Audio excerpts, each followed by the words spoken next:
Stock market में मनफी रुझान। स्टॉक मार्केट में 709 पॉइंट्स की कमी। स्टॉक मार्केट में 100 इंडेक्स 41,528 पॉइंट्स पर आ गया।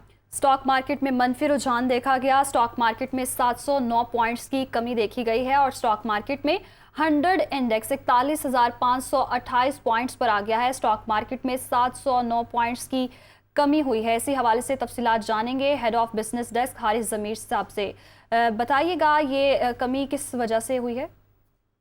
मार्केट में भी अफवाहें हैं कि जो इंटरेस्ट रेट है वो शायद मजीद बढ़ेगा और चूंकि पिछली दो मॉनेटरी पॉलिसीज में तकरीबन 4% तक इंटरेस्ट रेट बढ़ चुका है, तो ऐसा लगता है कि शरह सूद जो है वो उसमें इजाफा होगा। दूसरी एक वजह ये कि जो फॉरेन इन्वेस्टर्स हैं उनकी मुसलसल सेलिंग हो रही है और थर्ड इम्पोर्टेंट चीज़ ये कि डॉलर जो है वो थोड़ा सा जो इम्प्रूवमेंट हुई थी उसमें थोड़ा 2 दिन से फिर थोड़ी सी ऊपर की तरफ है, इतना ज्यादा इम्प्रूवमेंट नहीं हुई है।